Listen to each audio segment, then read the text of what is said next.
파리의 유명한 회의장에서 어젯밤 의자를 던지고 고함 지르는 평화로운 각국 대표들이 모였다는 소문이 들리고 있습니다. 이들이 사흘 밤낮으로 쟁점 삼고 싸우는 건 다름 아닌 한국 땅의 돌덩어리 때문이라는데요. 과연 전쟁 아닌 전쟁을 벌이게 한 이 돌덩어리의 정체는 무엇일까요? 세계 각국을 대표하는 이들은 왜 이 돌 한 개의 열정을 쏟을 수밖에 없었을까요? 전 세계가 주목한 감동의 한 장면, 지금 시작합니다. 저는 프랑스 유네스코 세계유산위원회 대표단 수석을 맡고 있는 피에르 르보입니다. 2025년 7월 파리 유네스코 본부에서 제47차 세계유산위원회 회의가 막 시작되려던 참이었죠. 회의장 안은 전 세계 21개 위원국 대표들로 가득했습니다. 독일, 이탈리아, 미국, 일본, 중국. 각국의 문화유산 전문가들이 한자리에 모인 거대한 무대였어요. 이번 회의에서는 총 32건의 신규 세계유산 등재 후보를 심의해야 했습니다. 그런데 제 마음은 편치 않았어요. 특히 이번에 한국이 신청한 반구천의 암각화라는 유산 때문이었습니다. 솔직히 말하자면 저는 최근 몇 년간 한국 유산들이 너무 쉽게 등재되고 있다고 생각했거든요. 한류 열풍 때문에 문화적 편견이 작용하고 있는 건 아닐까 하는 의구심이 들었습니다. 집에서도 이 문제로 가족들과 자주 의견이 갈렸어요.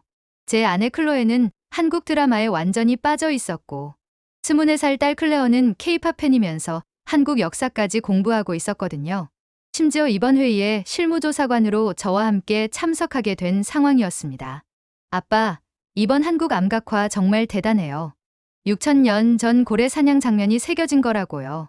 클레어가 회의 자료를 정리하며 말했을 때 저는 씁쓸하게 웃었습니다. 클레어, 우리는 감정이 아니라 객관적 기준으로 판단해야 한다. 유네스코는 인기 투표 기관이 아니야. 하지만 아빠, 이건 정말 특별해 보여요. 전 세계에서 가장 오래된 해양 활동 기록이라는데. 저는 고개를 저었습니다.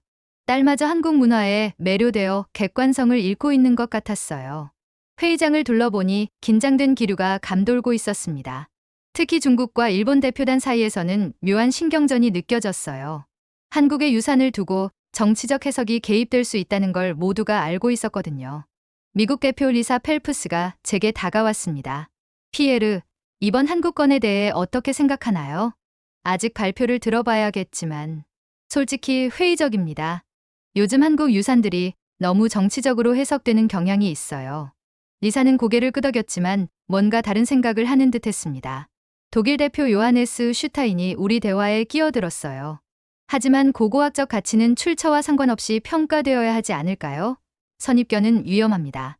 저는 그의 말에 순간 머뭇거렸습니다. 혹시 제가 너무 성급하게 판단하고 있는 건 아닐까요? 회의 시작을 알리는 종이 울렸습니다. 의장이 단상에 올라 개회를 선언했어요. 이제 진짜 시작이었습니다. 한국의 반구천 암각화가 인류의 유산으로 인정받을 자격이 있는지 아니면 제 우려대로 과대평가된 것인지 그 답을 찾아가는 시간이었죠. 제 손안의 회의 자료를 보며 생각했습니다. 과연 6,000년 전 돌에 새겨진 그림들이 21세기 세계인들에게 어떤 의미를 줄 수 있을까요? 그 질문에 대한 답을 찾기 위해 저는 마음을 열고 회의에 임하기로 했습니다. 드디어 한국 대표단의 발표 순서가 왔습니다. 단상에 오른 여성은 최윤서라고 자신을 소개했어요. 문화재청 세계유산정책과장이라고 했죠.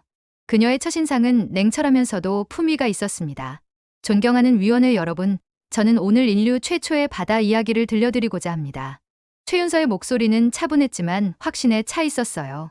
그녀가 스크린을 가리키자 거대한 바위면에 새겨진 신비로운 그림들이 나타났습니다. 이것은 울산 반구대 암각화입니다.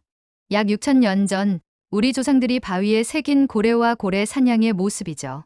화면 속 암각화는 정말 놀라웠습니다. 고래의 몸통, 지느러미, 심지어 분수공까지 세밀하게 표현되어 있었어요. 그리고 작사를 든 사람들이 고래를 사냥하는 모습까지. 전 세계 어디에서도 이런 선사시대 해양 활동 기록은 찾을 수 없습니다. 이는 인류가 바다와 어떻게 소통했는지를 보여주는 유일무이한 증거입니다. 회의장이 조용해졌습니다. 모든 대표들이 화면에 집중하고 있었어요. 최윤서는 이어서 천절리 암각화를 소개했습니다. 그리고 이곳에는 더 특별한 것이 있습니다. 선사시대, 기아문양과 신라시대, 왕실 기록이 함께 새겨진 복합 문화층이죠. 화면에는 마름모와 동심원 같은 추상적 문양들과 한자로 된 명문이 어우러진 모습이 나타났어요. 버풍왕 시대의 기록부터 화랑들의 이름까지. 이는 단순한 그림이 아닙니다. 시공간을 넘나드는 인류의 기억 저장소입니다. 그때 독일 대표 요하네스가 손을 들었습니다. 층위학적 분석은 어떻게 이루어졌나요? 탄소 동위원소 분석과 안면 통화도 측정을 통해 각 시대별 제작 시기를 정확히 구분했습니다. 선사시대부터 역사시대까지 연속성이 과학적으로 입증되었죠. 요하네스가 고개를 끄덕였습니다. 독일 대표단이 긍정적 반응을 보이는 것 같았어요. 이번엔 이탈리아 대표 로베르토가 발언했습니다. 예술적 관점에서 보면 이 암벽화들의 조형성은 어떻게 평가하시나요? 단순한 기록화를 넘어선 예술작품입니다. 고래의 역동적 움직임, 물의 흐름까지 표현한 구성력은 현대 예술가들도 감탄할 수준이에요. 로베르토의 표정이 밝아졌습니다. 이탈리아도 우호적인 것 같았어요. 그런데 일본 대표 이시카와가 날카로운 질문을 던졌습니다. 그런데 이 고래 사냥 해석이 정말 확실한가요? 혹시 후세의 추정이 개입된 건 아닐까요? 회의장의 분위기가 순간 차가워졌습니다. 최윤서는 잠시 멈췄다가 차분히 대답했어요. 3D 스캔과 현미경 분석을 통해 색임 순서와 도구까지 확인했습니다. 작살, 배, 밧줄의 묘사가 너무나 구체적이어서 다른 해석의 여지가 없어요. 이시카와는 더 이상 말하지 않았지만 그의 표정에서 여전한 의구심이 느껴졌습니다. 미국 대표 리사가 박수를 치며 일어났어요. 훌륭한 발표였습니다. 문화유산의 진정한 가치는 연대가 아니라 인류에게 주는 의미라고 생각해요. 회의장 곳곳에서 박수가 터져나왔습니다. 저도 모르게 손을 치고 있었어요. 제 옆에 앉은 딸 클레어가 속삭였습니다. 아빠, 어떠세요? 정말 대단하지 않나요? 저는 고개를 끄덕였지만 복잡한 심정이었습니다. 분명 감동적이었지만 감정에 휩쓸려서는 안 된다는 생각도 들었거든요. 하지만 한 가지는 확실했어요. 이 암벽화들이 단순한 돌그림이 아니라는 것 말이에요. 최윤서가 마지막으로 말했습니다. 이 암벽화들은 6,000년 전부터 지금까지 우리에게 말하고 있습니다. 인간이 자연과 어떻게 공존했는지, 어떻게 꿈꿨는지를. 이것이야말로 인류 공동의 유산이 아닐까요? 발표가 끝나고 회의장은 잠시 정적에 휩싸였습니다. 그 고요함 속에서 저는 뭔가 새로운 감정이 솟아오르는 걸 느꼈어요. 혹시 제가 너무 편견에 사로잡혀 있었던 건 아닐까요? 한국 측 발표가 끝나자마자 중국 대표 류웨이가 발언권을 요청했습니다. 그의 표정은 심상치 않았어요. 뭔가 준비된 공격이 시작되는 느낌이었죠. 위원장님, 중요한 지적을 하고 싶습니다. 류웨이가 일어서자 회의장의 분위기가 급격히 긴장됐습니다. 그는 차분하지만 단호한 목소리로 말하기 시작했어요. 한국이 제시한 암벽화는 분명 가치가 있습니다. 하지만 그 문화적 기원을 명확히 해야 하지 않을까요? 그가 스크린을 조작하자 중국 랴오닝성 지역의 지도가 나타났습니다. 기원전 6,000년부터 존재한 요하 문명, 홍산 문화를 보십시오. 옥기, 적석총, 재단. 이 모든 것이 한반도 문화의 원형입니다. 류웨이의 목소리가 점점 강해졌어요. 한국의 암각화 문화는 결국 중화 문명권에서 파생된 것입니다. 독립적 기원이라고 주장하는 것은 역사적 사실을 왜곡하는 일이죠. 회의장이 술렁였습니다. 이는 단순한 학술 토론이 아니라 정치적 선언에 가까웠어요. 한국 대표 최윤서가 즉시 일어났습니다. 그녀의 눈빛이 달라졌어요. 류 대표님의 발언은 동북공정의 논리 그 자체입니다. 중국은 과거의 요하 지역을 오랑캐의 땅이라며 배제하지 않았나요? 최윤서의 반박이 예리했습니다. 요하 문명이 황하 문명보다 1,000년 앞선다는 것은 중국 학자들도 인정한 사실입니다. 그런데 갑자기 이를 중화 문명이라고 주장하시는 건가요? 류웨이가 얼굴을 붉혔습니다. 역사는 연속성입니다. 지역적 경계로 문명을 나누는 것은 인위적이에요. 그렇다면 만리장성은 왜 쌓았을까요? 최윤서의 일침에 회의장이 조용해졌어요.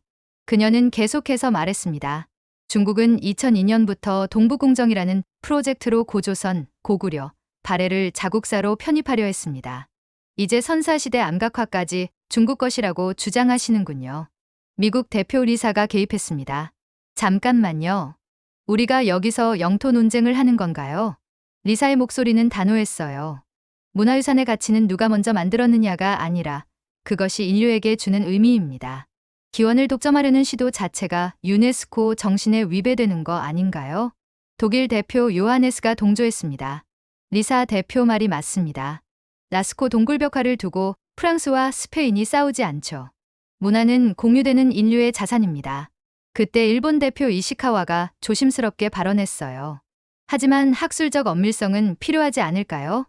역사적 맥락을 무시할 수는 없죠. 최윤서가 그를 바라봤습니다. 맞습니다. 그래서 우리는 철저한 고고학적 증거로 말하고 있어요. 이 암벽화들은 한반도 선사문화의 독창성을 보여주는 명백한 증거입니다. 류웨이가 다시 공격했습니다.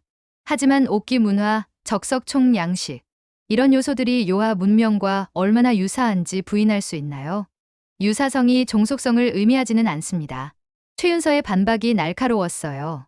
오히려 두 문화가 서로 교류하며 발전했다는 증거일 수도 있어요. 문화는 일방적 전파가 아니라 상호 영향의 결과거든요. 이탈리아 대표 로베르토가 박수를 쳤습니다. 훌륭합니다. 지중해 문명도 그리스, 로마, 이집트가 서로 영향을 주고받으며 발전했어요. 문화에는 절대적 주인이 없습니다. 류웨이의 표정이 굳어졌지만 더 이상 반박하지 못했어요. 저는 이 모든 상황을 지켜보며 깊이 생각에 잠겼습니다. 과연 문화유산을 평가할 때 출처가 중요한 걸까요? 아니면 그 자체의 가치가 중요한 걸까요? 딸 클레어가 제 팔을 살짝 건드렸어요. 아빠, 이런 논쟁을 보니까 더 궁금해져요. 이 암벽화들이 정말 독립적으로 만들어진 걸까요? 저는 고개를 끄덕였습니다. 적어도 한 가지는 확실해졌어요. 이 암벽화를 둘러싼 논쟁 자체가 그것의 중요성을 증명하고 있다는 것 말이에요. 하지만 여전히 의문이 남았습니다. 한국의 선사문화가 정말 독창적인 것일까요? 그 답을 찾기 위해서는 더 구체적인 증거가 필요할 것 같았어요. 오후 회의가 재개됐습니다. 이번엔 유산 등재 기준 충족 여부를 따지는 시간이었어요. 일본 대표 이시카와가 다시 발언권을 요청했습니다. 그의 표정에서 뭔가 준비된 공격이 느껴졌죠. 위원장님, 등재 기준에 대해 신중히 검토해야 할 점이 있습니다. 이시카와는 정중하지만 날카로운 어조로 말하기 시작했어요. 유네스코 세계유산 등재 기준 중 탁월한 보편적 가치를 충족하려면 충분한 학문적 합의가 필요합니다. 하지만 이 암벽화의 해석에는 여전히 자의적 추론이 개입되어 있어 보입니다. 그가 자료를 펼쳐 보였습니다. 예를 들어 고래 사냥 장면이라고 단정하는데 정말 확실한가요? 혹시 종교적 의식이나 신화적 상징일 가능성은 없을까요? 회의장이 조용해졌습니다. 이시카와는 계속했어요. 감정적 해석보다는 과학적 엄밀성이 우선되어야 합니다. 우리는 객관적 증거에 기반해 판단해야 해요. 한국 대표 이재훈이 일어섰습니다. 국립암벽화연구소 소장이라고 자신을 소개했어요. 이시카와 대표님의 우려를 이해합니다. 하지만 우리는 추측이 아닌 과학으로 답하겠습니다. 이재훈이 스크린을 조작하자 정밀한 3D 스캔 이미지가 나타났어요. 이것은 현미경 분석으로 복원한 색임 순서입니다. 작살촉, 밧줄, 배의 형태까지. 모든 세부사항이 실제 고래 사냥 도구와 일치합니다. 화면에는 암각화 제작 과정을 단계별로 보여주는 분석 결과가 떠올랐어요. 게다가 고래 종류별 특징까지 정확히 구분되어 있습니다. 긴 수염고래, 귀신고래. 이는 실제 관찰 없이는 불가능한 묘사죠. 독일 대표 요하네스가 감탄했습니다. 놀랍군요. 선사시대 사람들의 관찰력이 이 정도였다니. 이시카와가 다시 반박했어요. 하지만 해석의 다양성은 여전히 남아있지 않나요? 과학적 분석과 역사적 해석은 별개의 문제입니다. 그렇다면 더 명확한 증거를 보여드리겠습니다. 이재훈이 새로운 자료를 펼쳤어요. 천절리 암각화의 신라시대 명문을 보십시오. 버풍왕 시대부터 화랑들의 이름까지. 이는 단순한 상징이 아니라 구체적인 역사 기록입니다. 화면에는 한자로 새겨진 명문들이 나타났어요. 이처럼 구체적인 기록과 선사시대 암각화가 같은 바위면에 공존한다는 것은 이 장소의 지속적인 문화적 중요성을 보여줍니다. 미국 대표 리사가 지지했습니다. 설득력 있는 설명입니다. 과학적 분석과 역사적 연속성이 모두 확인되는군요. 그때 중국 대표 류웨이가 개입했어요. 하지만 이런 암각화 전통 자체가 유화 문명에서 시작된 것 아닙니까? 문화적 계보를 무시할 수는 없죠. 한국 대표 최윤서가 단호하게 응답했습니다. 류 대표님, 문화적 영향과 문화적 종속은 다른 개념입니다. 한반도의 암각화는 지역적 특성이 명확히 드러나는 독창적 작품들이에요. 이탈리아 대표 로베르토가 동조했습니다. 맞습니다. 르네상스 미술이 고대 그리스 영향을 받았다고 해서 그리스 미술은 아니죠. 창조적 수용이야말로 문화 발전의 핵심입니다. 이시카와가 마지막으로 물었어요. 그렇다면 한국 선사문화의 독창성을 입증할 결정적 증거가 있나요? 단순한 지역적 변형을 넘어선 독립성 말입니다. 그 질문에 회의장이 조용해졌습니다. 한국 대표단이 잠시 머뭇거리는 모습이 보였어요. 저는 그 순간을 지켜보며 복잡한 심정이었습니다. 과연 한국의 주장이 충분히 입증될 수 있을까요? 아니면 이시카와의 의구심이 타당한 걸까요? 딸 클레어가 제게 속삭였습니다. 아빠, 뭔가 결정적인 증거가 필요해 보여요. 지금까지는 추상적인 논증만 계속되고 있어요. 저는 고개를 끄덕였습니다. 확실히 구체적이고 명확한 증거가 나와야 할 때였어요. 하지만 한국 측에서 그런 카드를 가지고 있을까요? 회의는 저녁 시간을 맞아 내일로 연기됐습니다. 하지만 모든 대표들의 마음속에는 같은 질문이 남아 있었어요. 과연 한국 선사문화의 독창성을 입증할 결정적 증거가 존재하는 걸까요? 그 답은 내일 밝혀질 것 같았습니다. 셋째 날 아침, 회의장에는 특별한 긴장감이 돌고 있었습니다. 어제 일본 대표 이시카와가 던진 질문이 모든 이들의 마음에 남아 있었거든요. 한국 선사문화의 독창성을 입증할 결정적 증거가 있느냐는 그 질문 말이에요. 한국 대표 이재훈이 단상에 올라섰습니다. 그런데 뭔가 달랐어요. 어제까지와는 다른 자신감이 그의 표정에서 느껴졌거든요. 여러분, 어제 이시카와 대표님께서 중요한 질문을 해주셨습니다. 이재훈이 회의장을 둘러봤어요. 한국 선사문화의 독립성을 보여주는 결정적 증거가 있느냐고 하셨죠. 오늘 그 답을 드리겠습니다. 그가 조심스럽게 작은 상자를 열었습니다. 안에는 돌 하나가 들어있었어요. 이것을 보십시오. 스크린에 확대된 이미지가 나타났습니다. 양면이 정교하게 다듬어진 석기였어요. 회의장이 조용해졌습니다. 이것이 바로 1978년 7월 연천 전곡리에서 발견된 아슐리안형 주먹도끼입니다. 순간 회의장이 술렁였어요. 주먹도끼라는 말에 모든 대표들이 반응했거든요. 일본 대표 이시카와가 깜짝 놀란 표정을 지었습니다. 아슐리안형 주먹도끼요? 동아시아에서요? 놀라셨군요. 당시 전 세계 고고학자들도 똑같은 반응이었습니다. 이재훈의 목소리에 감정이 실렸어요. 1978년 7월 어느 날 연천 한탄강변을 산책하던 한 사람이 특이한 돌을 발견했습니다. 바로 그렉 보웬이라는 주한미군 병사였죠. 독일 대표 요하네스가 앞으로 몸을 기울였습니다. 미군 병사가 발견했다고요? 네, 고고학을 전공했지만 전문 연구자는 아니었어요. 그런데 이 돌을 보는 순간 뭔가 특별하다는 걸 직감했죠. 이재훈이 편지 사진을 보여줬어요. 보웬은 이 돌의 사진을 프랑스 보르드 교수에게 편지로 보냈습니다. 그리고 보르드 교수가 서울대 김원룡 교수에게 연결해줬죠. 미국 대표 리사가 궁금해했습니다. 그래서 어떻게 됐나요? 세계 고고학계가 뒤집혔습니다. 이재훈이 세계 지도를 가리켰어요.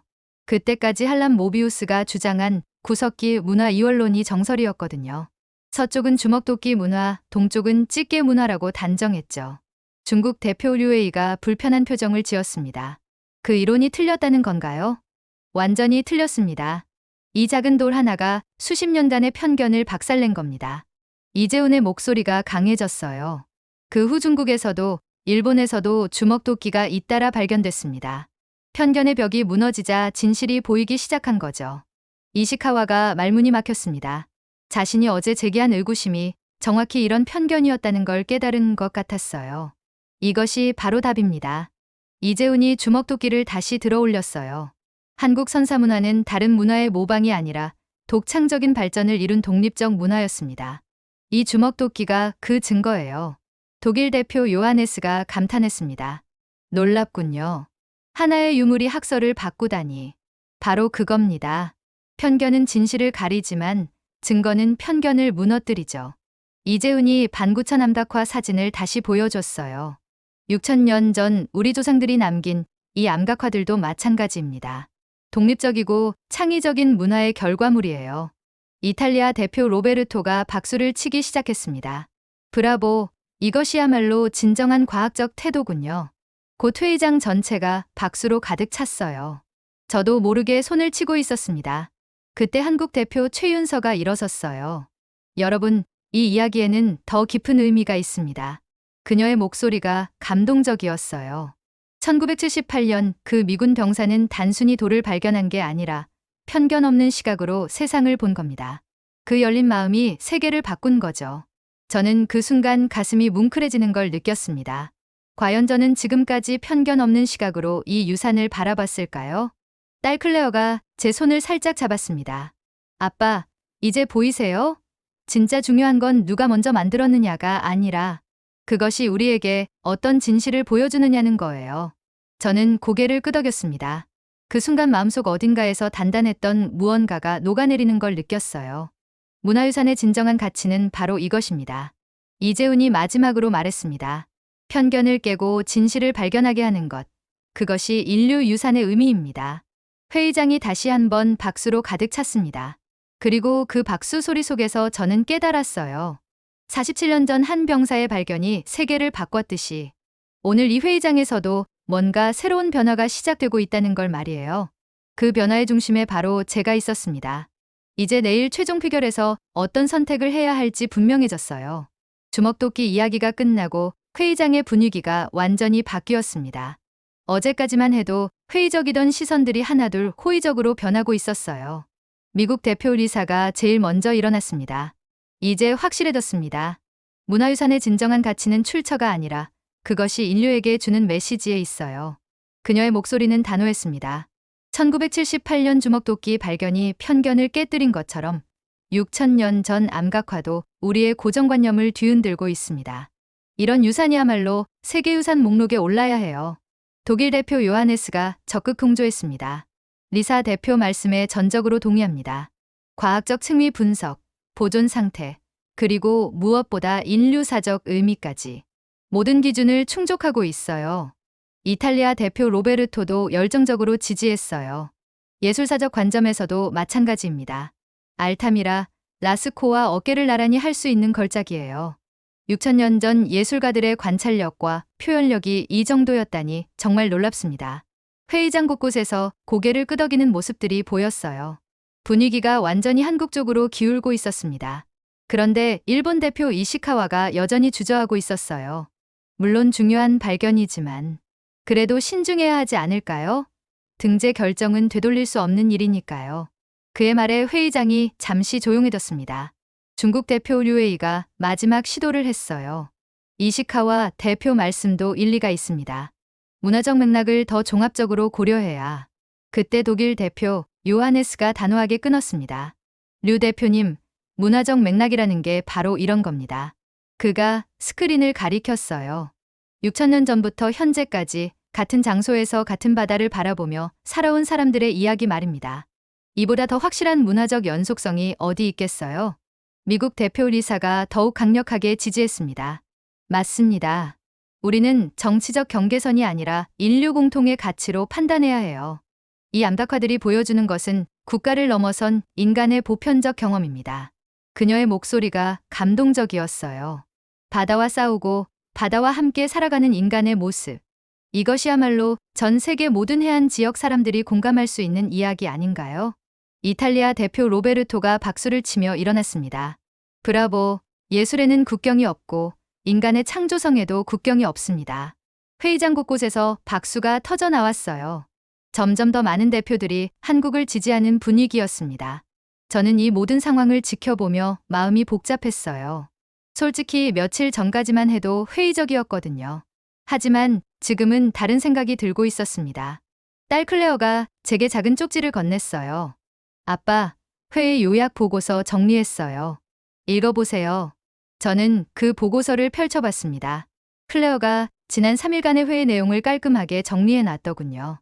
한국 암각화의 가치 1점, 세계 유일의 선사시대 해양활동 기록 2점, 6000년간 지속된 문화적 연속성 3점, 과학적 분석으로 입증된 진정성 4점, 1978년 주먹도끼 발견으로 확인된 한국 선사문화의 독창성 5점, 인류 보편적 가치, 자연과 공존하는 인간의 모습.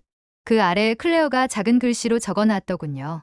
아빠, 처음엔 저도 단순히 K-팝 팬이어서 한국을 좋아한다고 생각했어요. 하지만 이번 회의를 통해 깨달았어요. 진짜 이유는 한국이 보여주는 회복력과 창의성 때문이었다는 걸요. 저는 그 글을 읽으며 뭔가 가슴이 뭉클해지는 걸 느꼈어요. 그때 회의장에서 스페인 대표가 발언했습니다. 저희 스페인도 알타미라 동굴벽화를 보유하고 있지만 이번 한국 암각화는 정말 특별합니다. 해양 문화의 기록이라는 점에서 완전히 새로운 가치를 제시하고 있어요. 영국 대표도 동조했습니다. 동감입니다. 이런 유산이야말로 유네스코가 보호해야 할 인류의 보물이죠. 이제 회의장은 거의 한국 지지로 기울어져 있었습니다. 중국과 일본을 제외한 대부분의 국가들이 찬성 의사를 표명하고 있었어요. 저는 제 앞에 메모지를 보며 깊은 생각에 잠겼습니다. 내일 최종 표결에서 어떤 결정을 내려야 할까요? 클레어가 제 어깨를 살짝 두드렸어요. 아빠, 결정하셨어요? 저는 고개를 끄덕였습니다. 사실 마음은 이미 정해져 있었어요. 다만 확신이 서지 않았을 뿐이었죠. 내일 표결에서 분명히 하겠다. 그렇게 말하며 저는 회의장을 둘러봤습니다. 이제 정말 마지막 순간이 다가오고 있었어요. 그리고 그 순간에 제가 내릴 결정이 이 소중한 유산의 운명을 좌우할 것이었습니다. 과연 내일 어떤 일이 벌어질까요? 제 마음속 깊은 곳에서는 이미 답을 알고 있었지만 그 답을 확신으로 바꿔줄 결정적인 순간이 필요했어요. 마지막 날이 밝았습니다. 오늘 오전에 최종 표결이 있을 예정이었어요. 회의장은 긴장감으로 가득했습니다. 모든 대표들이 제자리에 앉아 마지막 순간을 기다리고 있었죠. 그런데 한국 대표 최윤서가 일어나 예상치 못한 말을 했어요. 표결에 앞서 여러분께 보여드리고 싶은 영상이 하나 있습니다. 위원장이 고개를 끄덕이자 회의장 조명이 어두워지고 스크린에 영상이 나타났습니다. 화면에는 70세 정도의 백인 남성이 조용한 미국 시골집 거실에 앉아 있었어요. 그의 소개 자막이 떠올랐습니다. 그렉 보웬 그레이그 바원, 1978년 전곡리 주먹도끼 발견자. 회의장이 숨을 죽였습니다. 바로 그 전설적인 발견자가 직접 나타난 거였어요. 그렉 보웬이 차분한 목소리로 말하기 시작했습니다. 안녕하세요. 저는 그렉 보웬입니다. 1978년 한국에서 복무할 때 우연히 주먹도끼를 발견한 사람이죠. 그의 영어에 한국어 자막이 깔렸어요. 사실 그날도 평범한 하루였습니다. 한탄강변을 산책하다가 발밑에 특이한 돌이 있더군요. 다른 돌들과 뭔가 달라 보였어요. 그가 그때의 주먹도끼 사진을 들어 보였습니다. 고고학을 전공했지만 전문가는 아니었습니다. 그래도 이 돌이 특별하다는 걸 직감했죠. 너무 정교하게 다듬어져 있었거든요. 보웬의 눈빛이 진지해졌어요. 그때 저는 몰랐습니다. 이 작은 돌 하나가 세계 고고학계를 뒤흔들 거라는 걸 말이에요. 회의장의 모든 대표들이 화면에 집중하고 있었습니다. 프랑스 보르드 교수님께 편지를 보냈을 때도 반신반의했어요. 정말 중요한 발견일까 하고 말이죠. 그가 잠시 멈췄다가 감정을 담아 말했습니다. 하지만 결과는 놀라웠습니다. 동아시아에는 주먹도끼가 없다는 수십 년간의 정설이 하루아침에 무너진 거예요. 저는 그 순간 가슴이 뭉클해지는 걸 느꼈어요. 한 개인의 순수한 호기심이 이렇게 큰 변화를 만들어낸 거였거든요. 보웬이 계속 말했습니다. 그 경험을 통해 깨달았습니다. 선입견이 얼마나 위험한지 말이에요. 만약 제가 동아시아에는 주먹도끼가 없다는 학설을 맹신했다면 그냥 지나쳤을 거예요. 독일 대표 요하네스가 고개를 끄덕이는 모습이 보였어요. 하지만 저는 열린 마음으로 봤습니다. 그리고 그 열린 마음이 진실을 발견하게 해준 거죠. 그때 보웬이 결정적인 말을 했어요. 여러분, 그 돌은 제게 단순히 돌이 아니었습니다. 그것은 인류가 언제, 어떻게 세상을 보기 시작했는지에 대한 물음이었어요. 회의장이 완전히 고요해졌습니다. 누구도 움직이지 않았어요. 47년이 지난 지금 한국의 암각화가 세계유산 등재를 앞두고 있다는 소식을 들었습니다. 보웬의 목소리가 떨렸어요. 정말 기쁩니다. 1978년 그 주먹도끼가 한국 선사 문화의 독창성을 증명했다면 이제 6,000년 전 암각화가 한국 문화의 깊이를 세계에 알리는 거니까요. 그가 카메라를 정면으로 바라봤습니다. 유네스코 위원회 여러분께 말씀드리고 싶습니다. 편견을 버리고 열린 마음으로 봐주세요. 그 암각화들이 들려주는 이야기에 귀 기울여주세요. 보웬이 마지막으로 말했습니다. 47년 전 제가 발견한 것은 단순한 돌이 아니라 인류의 가능성이었습니다. 오늘 여러분이 결정하실 것도 단순한 등재가 아니라 인류의 미래입니다. 영상이 끝나자 회의장은 완전한 정적에 휩싸였습니다. 몇 초간 아무도 말하지 않았어요. 그때 미국 대표 리사가 눈물을 훔치며 일어났습니다. 감동적입니다. 이런 증언을 들으니 더욱 확신이 서네요. 독일 대표 요하네스도 감정을 숨기지 못했어요. 47년 만에 다시 만나는 그 정신. 정말 소중한 순간이었습니다. 이탈리아 대표 로베르토가 박수를 치기 시작했고 곧 회의장 전체가 박수로 가득 찼어요. 저는 그 박수 소리를 들으며 마음속 깊은 곳에서 무언가가 완전히 바뀌는 걸 느꼈습니다. 이제 더 이상 망설일 이유가 없었어요. 딸 클레어가 제 손을 잡았습니다. 아빠, 어떠세요? 이제 결정하셨죠? 저는 고개를 끄덕였습니다. 그 순간 제 마음은 완전히 정해져 있었어요. 그래, 이제 확실하다. 위원장이 표결 준비를 선언했습니다. 드디어 운명의 순간이 다가왔어요.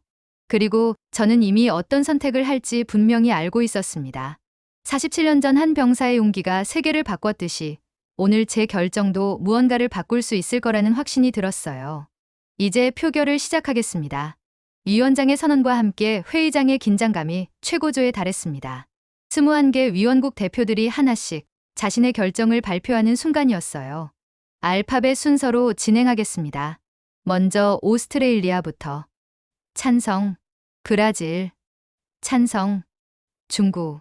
류웨이가 잠시 머뭇거리더니 말했습니다. 기권. 예상했던 대로였어요. 적극적인 반대는 하지 않지만 찬성도 하지 않겠다는 뜻이었죠. 프랑스. 드디어 제 차례였습니다. 회의장의 모든 시선이 저에게 집중됐어요. 딸 클레어가 긴장한 표정으로 저를 바라봤습니다. 저는 천천히 일어섰습니다. 지난 4일간의 모든 순간들이 머릿속을 스쳐 지나갔어요.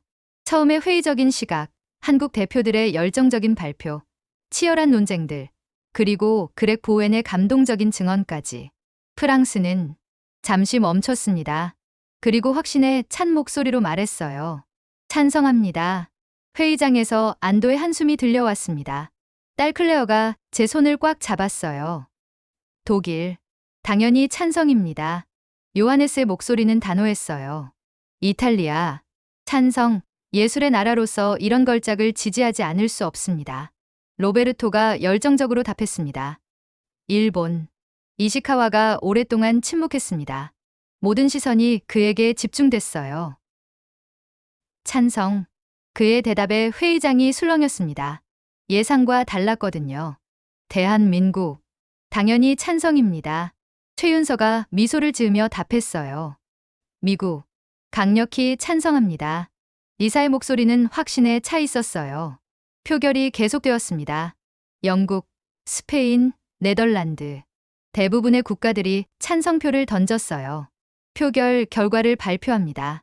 위원장이 일어섰습니다. 찬성 18표, 반대 0표, 기권 3표. 대한민국 반구천의 암각화의 유네스코 세계유산 등재를 승인합니다. 그 순간 회의장이 박수와 환호로 가득 찼습니다. 한국 대표단이 감격의 눈물을 흘리는 모습이 보였어요. 저도 모르게 박수를 치며 일어섰습니다. 마음속 깊은 곳에서 따뜻한 감정이 솟아올랐어요. 위원장이 계속 말했습니다. 이로써 대한민국은 총 17건의 세계유산을 보유하게 되었습니다. 축하드립니다. 한국 대표 최윤서가 감사 인사를 했습니다. 전 세계 위원님들께 진심으로 감사드립니다. 이 소중한 유산을 인류 모두와 함께 나누겠습니다. 그때 위원장이 또 다른 발표를 했어요. 그리고 다음 소식을 알려드리겠습니다. 제48차 유네스코 세계유산위원회는 2026년 7월 대한민국 부산에서 개최됩니다. 또 다른 박수가 터져 나왔습니다. 한국에서 처음으로 열리는 세계유산위원회였거든요. 저는 그 순간 뭔가 상징적인 의미를 느꼈어요. 오늘 한국의 6,000년 전 유산이 세계유산으로 인정받았고 내년에는 한국에서 세계유산의 미래를 논의하게 되는 거였으니까요. 회의가 끝나고 휴식 시간이 되었습니다. 저는 조용히 메모장을 덮으며 중얼거렸어요. 결국 맞는 선택이었구나. 딸 클레어가 다가왔습니다. 아빠, 정말 자랑스러워요. 처음엔 회의적이셨는데 결국 올바른 판단을 하셨어요. 저는 딸의 어깨에 손을 올렸습니다. 클레어, 내 덕분이야. 너와 엄마가 없었다면 계속 편견에 사로잡혀 있었을 거야. 그런데 아빠, 이제 정말 한국에 가보고 싶어요. 그 암벽화들을 직접 보고 싶어요. 저는 미소를 지었습니다. 그래, 가족 여행을 계획해보자. 그리고 내년 부산회의에도 참석하고 말이야. 한국 대표 최윤서가 저희에게 다가왔습니다. 피에르 대표님, 오늘 진심으로 감사드립니다. 처음에는 회의적이셨는데 결국 지지해 주셔서. 아니에요. 제가 편견을 가지고 있었던 거죠. 좋은 교훈을 얻었습니다. 저는 진심으로 말했어요. 문화는 경쟁이 아니라 공유하는 거였네요. 그리고 진정한 유산은 과거의 기록이 아니라 미래에 대한 메시지라는 것도 깨달았고요. 최윤서가 감동한 표정을 지었습니다. 내년 부산에서 뵙겠습니다. 그때는 직접 반구천을 안내해 드릴게요. 집으로 돌아가는 길에 저는 깊은 생각에 잠겼어요. 4일 전까지만 해도 한국 문화에 대해 회의적이었던 제가 이렇게 마음이 바뀔 줄은 몰랐거든요. 하지만 이제 확신했습니다. 6,000년 전 바위에 새겨진 그 그림들은 단순한 돌그림이 아니라 인류가 자연과 어떻게 소통해왔는지를 보여주는 소중한 기억이었어요. 그리고 그 기억은 이제 전 세계 모든 사람들과 함께 나누게 되었습니다. 정말 의미 있는 순간이었죠. 2025년 7월 파리에서 시작된 이 이야기는 단순한 유산 등재를 넘어 편견과 진실 그리고 열린 마음에 대한 깊은 성찰을 담고 있습니다. 47년 전 한 병사의 발견이 세계를 바꿨듯이 때로는 작은 용기와 열린 마음이 더 큰 변화를 만들어낸다는 걸 보여주죠. 여러분도 일상에서 만나는 작은 발견들에 편견 없는 시선을 가져보시는 건 어떨까요? 댓글로 여러분의 생각을 들려주세요. 감사합니다.